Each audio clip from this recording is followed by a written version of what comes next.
Just when head coach Deion Sanders starts to figure things out for Colorado this offseason, people are linking him to the Cleveland Browns. I think that's ridiculous. Let's talk about why.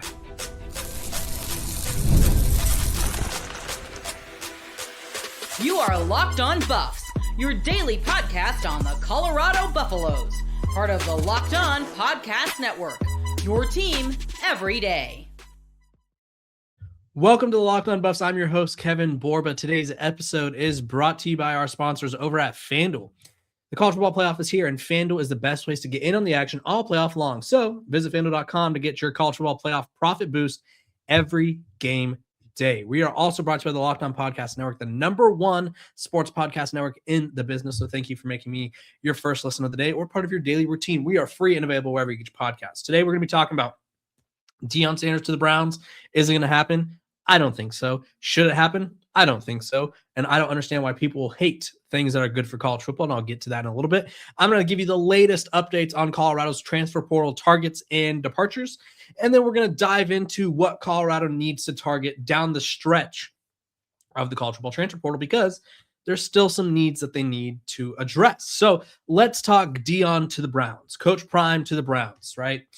The Browns finally fired Kevin Stefanski, and long overdue. The dude cycled through 13 quarterbacks in Cleveland, never really made progress. And a handful of the quarterbacks that he worked with, like Baker Mayfield, for instance, is now thriving elsewhere, right? There's just so many instances of the Browns mismanaging quarterbacks, and Kevin Stefanski is partially to blame, or not even partially to blame. He is the one to blame and took the fall. With that being said, for those who are Shedeur and or Browns fans who support Shedeur, you want a coach who could come in and mentor the young quarterback and give him an opportunity, right? His numbers weren't great. His advanced stats weren't great. His EPA and all that wasn't great. I think that all the quarterbacks that I saw that played for the Browns this year had like a negative 0.20, which isn't ideal. That being said, I still think Shedeur has flashes, right? He has the poise, he has the accuracy. And so many people have been linking Deion Sanders to the Browns because they want to see that father-son connection. As cool as it would be to see Deion Sanders coach his son in the NFL, that'd probably be generational, historical. I doubt that's ever happened before that I'm aware of.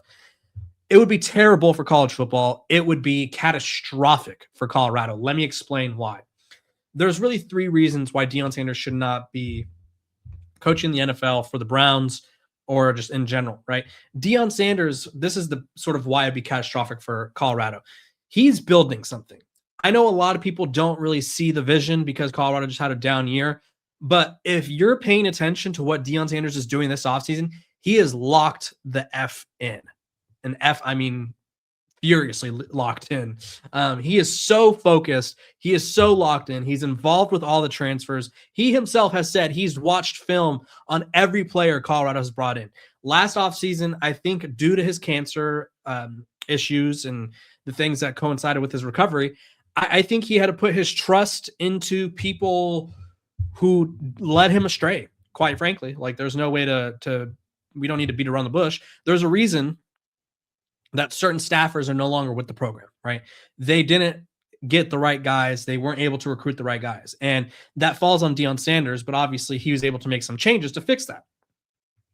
He's more locked in this offseason, and he's got more investment from Colorado now more than ever. So Colorado, there's a reason Colorado got Leon Lefau, right? You don't just get one of the better linebackers from a playoff contending team and not be able to pay him, right? Colorado is paying the right people, and I'm not saying they're spending the Texas Tech caliber money, but they're spending some bucks. We'll put it that way. So Deion Sanders is focused. He's great for college football too. I think the worst, really, the thing that irks me the most about being Deion Sanders being linked to any NFL job, let alone the Cleveland Browns job, is the fact that we can't accept when we have good things in college football, right? I've said this multiple times, and I'll say it again.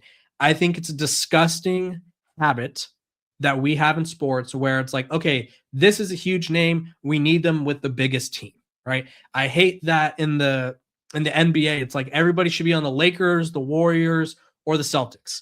I hate in the NFL where it's like every free agent should want to go to Dallas, or every free agent should want to go to the 49ers, whatever it is. And I'm a 49er fan. Like, I get it, right? We all want big free agents, but why are we so hooked on great names, big names like Deion Sanders or even Curt Cignetti, for instance, why are we so enamored with the idea of them being at a massive program? Obviously, we want to see them succeed, and it'd be great to see if their success works at even bigger platforms. But Deion Sanders, what he has done at Colorado, he's boosted the local economy. He's boosted enrollment. He's boosted interest in the program. He has boosted the Big 12 as a whole. Why are we trying to take away from something that is great, right? Deion Sanders goes to the SEC. The SEC doesn't need a ratings boost, right? They are the most watched, or them in the Big 10, most watched conferences. Why are we trying to force Deion Sanders to these big brands just because, right? We have this disease as a society where it's just like the biggest name in sports need to be playing for the biggest brand. What happened to heroes, like legends of the game who like stayed with the franchise and toughed it out, and like the Dirk Nowitzkis of the world, right? In the NBA world, or even in college football, like Curt Cignetti, I think is going to be that one day where it's like he had the offer to go to Penn State. He probably could have gone to Michigan if he wanted to. He probably could coach that wherever he wanted. He chose to be at Indiana, and that's what legends are made of. Deion Sanders is trying to not only build a legacy at Colorado, but he's great for the sport there. So stop trying to force these narratives because they are better for clicks and views, right? Lastly, two more things, actually. There's no loyalty in the NFL, right? Pete Carroll, we'll just go about this. Pete Carroll won a Super Bowl. He has won a Super Bowl before, one of the best coaches the NFL has seen in my lifetime.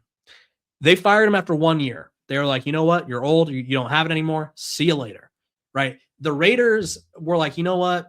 We don't need you anymore because, well, it didn't work out, right? You still don't have this stuff. It's just one of those things where it's like there's no loyalty in the NFL, right? The NFL stands for not for long, and I think a lot of people associate that with players' careers, and I mean that's true. I think the average career in the NFL is hovering around 3-ish years, right? That's not great, but if you're a coach, it's even shorter, right? They gave Antonio Pierce 1 full year. The Raiders did. They gave Pete Carroll a year and kicked him out, right? Mike McDaniel, I think, was really good for the Dolphins at times. I think they hooked him onto that Tua wagon, and Tua is obviously not what we all thought he'd be, right? We were tanking for him at one point. Everyone was tanking for Tua, but Mike McDaniel, gone, right? There's just so many instances of like coaches in the NFL not having any opportunity. So why would Deion Sanders damage what could be a potentially great legacy at Colorado to go coach in the NFL, where if things go wrong quickly, they will show him the door? Plus, let's be real. College coaches have not had success at the NFL level. Nick Saban didn't really love the NFL. He calls leaving LSU for the Dolphins job the biggest mistake of his career. Matt Rule was a really good college football coach, went to the NFL, terrible. Urban Meyer was probably the worst NFL coach of my lifetime. He was out here kicking kickers, doing weird stuff at clubs, like terrible, right? So there's no loyalty in the NFL, and I'm not saying that Deion Sanders wouldn't work out, but do they give him the time to figure it out, right? I think the hard part about Deion Sanders too is you have to understand, I would say his biggest weakness as a coach is game management. When you're in the NFL as a head coach, that's pretty much like priority number one for you is game management. Is Deion Sanders ready to game manage at the NFL level? I don't know. Don't think so. And then career damaging potential, right? Deion, aside from the fact that it would be a travesty to lose him from college football, aside from the fact that the NFL is not loyal to anyone, you could possibly end up in a situation where Deion Sanders, A, never gets to coach again, or B, Shedeur Sanders, his career is kind of shot, right?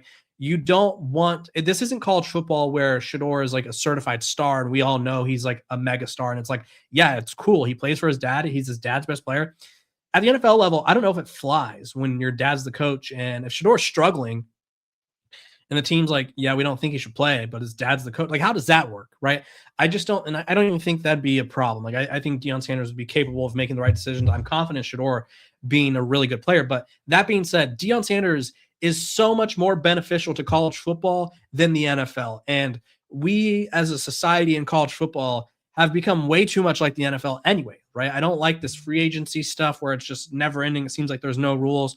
I don't like how the players are sort of as demanding as they are, like I respect them getting their money, but do they need to be holding teams hostage, aka Damon Williams, right? Like there's just so much he brings to the college game. It doesn't make sense to me. So Deion Sanders to the Browns should not happen. I don't think it will happen. And for those of you who want it to happen, why do you hate college football? Why do you hate Deion Sanders trying to mentor the next generation of college football players? And why do you just hate cool things? Like, let's just, as simple as that. Why do you hate cool things? We're going to take a quick break. When we come back, I'm going to update you on the latest intel for your Colorado Buffaloes in the transfer portal.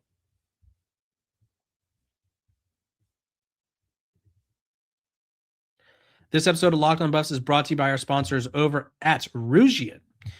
Let's talk about something most men don't bring up but absolutely should. Stress from work, money, life. It doesn't just switch off at night. And when it shows up at the worst possible time, Rougier Ready is designed to help you take back control. Rougier Ready is a next-generation prescription treatment created to support both the brain and the body so you can feel present, confident, and ready when the moment matters. Rougier Ready combines 3 clinically proven ingredients and 1 mint that dissolves under your tongue so it absorbs fast. It's easy to understand why over 150,000 men have already made the switch. If you've been thinking about taking the next step, now's the time. Head to rougier.com/lockedoncollege. That's RUGIET.com/lockedoncollege to get 15% off your order for a limited time. Rougier Ready. Feel present, feel confident, feel ready.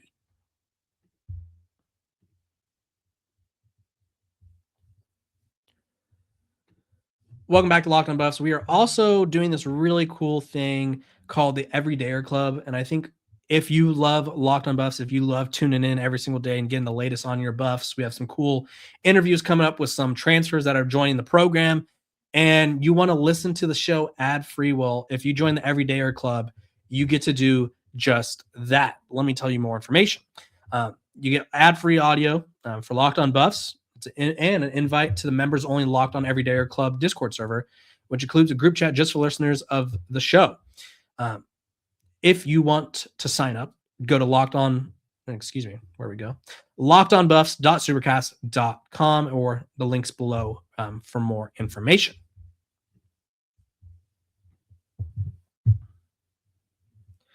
Welcome back to Locked On Buffs. I appreciate all you guys for tuning in, making me your first listen of the day. We're free and available wherever you get your podcast.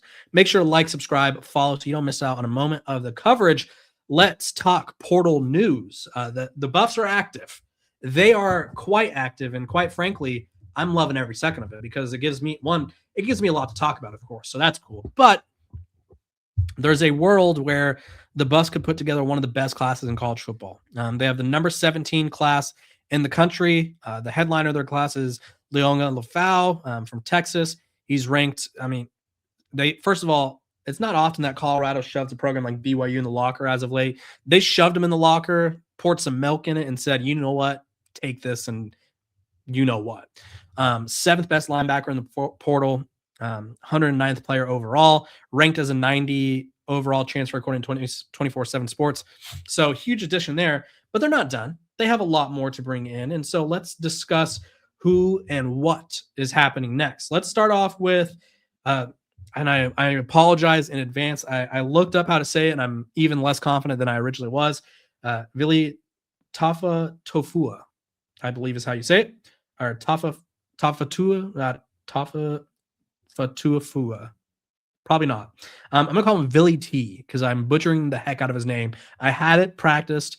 Tough name for me to say. I apologize. San Jose State edge transfer. 34 total tackles on the season, 7 tackles for a loss, 4 sacks. He was an all Mountain West honorable mention, and he had a 71.7 pass rush grade. And quite frankly, Colorado needs more pass rushers. They need guys who can get to the quarterback. They need a guy who can, you look at what Colorado struggled with this past year. It was pressuring the quarterback. They went from leading the Big 12 in sacks the year before to, they couldn't even give the quarterback a high five if they wanted to this past season. They were not locked in at all. He is a junior from New Zealand, 6'3", 260, brings good size, good experience, absolutely chiseled, mind you. I think this is the Coach Pecco connection as well. I think he'd be a great addition for the pass rush. Colorado needs to bolster their pass rush. They've been going all in on defense linemen, linebackers, and now I think it's time they start going after these edge rushers even harder. Racing Delgado is the next guy. Cal Poly center, which to me Obviously, this could be a depth play, but it also to me indicates like, hey, we're not sure on the status of Zaria McGill, right? And I think Trinidad Chambliss, the Ole Miss quarterback who, I mean, was trying to come back for a 6th year, start his career at Ferris State. He got his waiver declined. So I think for the guys who are trying to get that extra year, I think there's going to be a lot of no's flying around. And I'm not for sure on Zaria McGill, but I do think like, hey, Colorado's planning around it. So he had a 79.9 pass blocking grade, which Zarian's was in the 80s, but this is still impressive. He has programs like Michigan and a bunch of other huge schools coming after him. So would be a good get for Colorado. And then another name that's probably going to give me trouble, USC linebacker transfer, former 4-star recruit, Matai Tagovailoa, I believe is how you say it. Probably pronounced that wrong. Apologies. 4 total tackles on the season. He's got good height. He's got a good frame, a little bit undersized. I think they weighed him in at 205. Would like to see him get a little bit bigger, right? Because, I mean, obviously you can't necessarily be, I guess, a gap-to-gap linebacker, if you will, if you don't have the adequate size. Now, he's posted videos of him playing because I think it was Florida State fans were giving him a lot of you-know-what for his size, and he's listed at 6'4", 205. So great frame.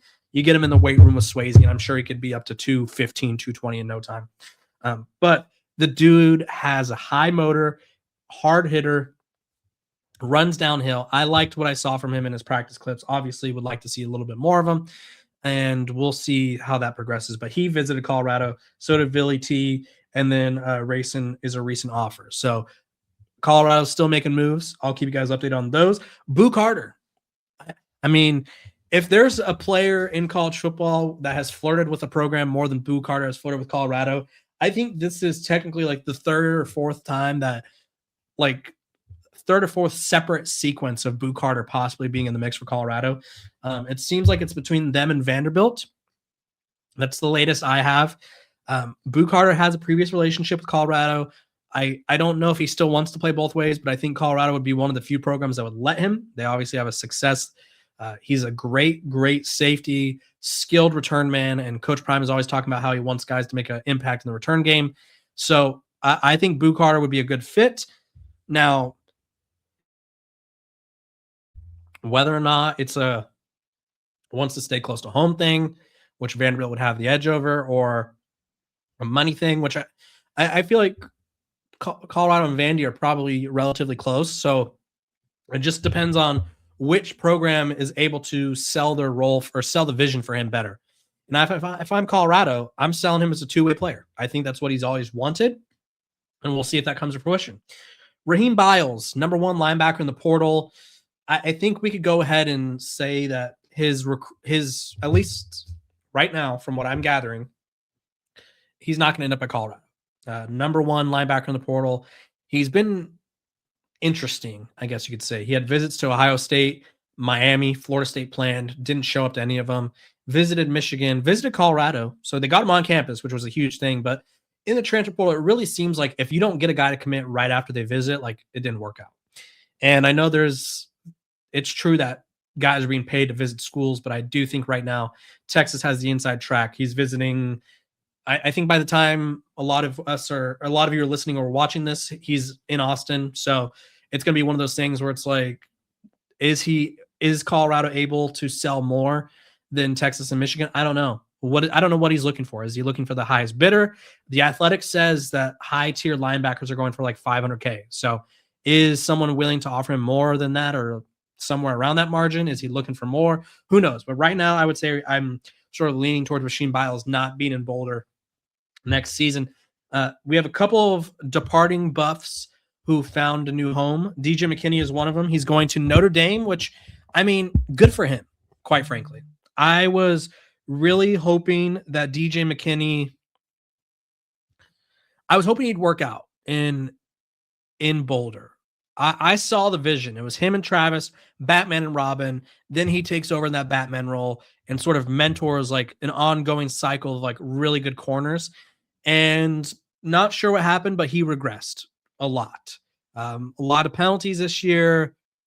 A lot of questions about how much he wanted to be there, how much he cared to be there. He held out for more money. Colorado paid him. Kind of quit on the team at the end of the year. Obviously, he was injured, but that's what was said was he was injured. But I think there's a little more that meets the eye there. Didn't really. I think the best way to describe the DJ McKinney experience is talented player, and he did not have the season that Colorado needed or hoped for. And then Tafik Thomas, he's going to Georgia Tech. Didn't see a lot of him. Warren Sapp seemed to love him. He was a rotational guy for Colorado. Clearly, Georgia Tech saw something in him, and I think a lot of the notable transfers that Colorado's had have gone to P4 programs. Right, you got Tafik Byard and Brandon Davis-Swain go to Texas A&M.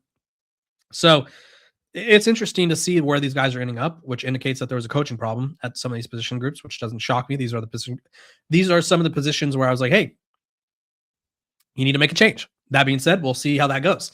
So either way, Colorado's making moves. They have some guys exiting the program, as everyone else does. Nothing too crazy as of right now. I will keep you guys updated along the way. We're going to take one more quick break, and then I'm going to highlight the portal once but also wait. DeAndre Moore taking a visit to Ole Miss. I think Colorado's wide receiver room is filled up a little bit. I don't think there's room for one more. I'd be shocked if he came to Colorado, and if he does, expect to lose one of the transfers that they just got. That's what I would say about DeAndre Moore. I think him coming. I think the room's a little crowded right now, and I think he's going to end up elsewhere, as if I had to guess. So we're going to take a quick break, and I'm going to tell you about some portal wants that Colorado fans should have for the Buffs moving forward.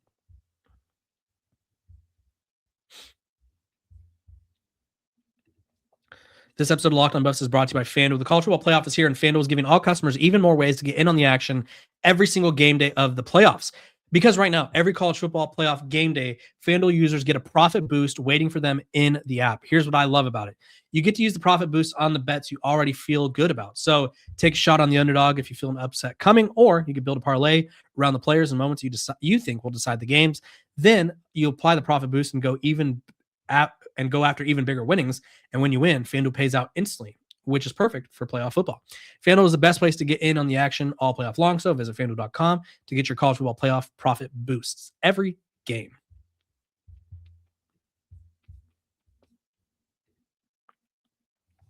Welcome back to Locked On Buffs. We're free and available wherever you get your podcasts. Make sure to like, subscribe, and follow. We're over 8,000 subscribers. Greatly appreciate it. And the show would not be possible without you guys. Would love to get to 10 really soon. Hopefully could continue to grow this number up. We're going to have multiple players who have committed to Colorado via the transfer portal on the show in the next week or so. So I'm excited about that. And we're going to have some cool guests along the way. So don't miss out. Hit that subscribe button, hit that like button. Now let's go to portal wants or needs, I guess you could call them. I would like Colorado to get a big name running back in the portal. When I say big name, it doesn't have to be like CJ Baxter. I think he's an Indiana guy, but you really need depth at running back. I don't think Simeon Price is going to get an extra year just based off of how this stuff has been going. We'll see, but I don't know if I'm confident enough in Colorado's running back room right now. I think one more body, a productive one at that, could be a good addition, right? You have DeKalen Taylor, who's a speedy guy, but he was injured.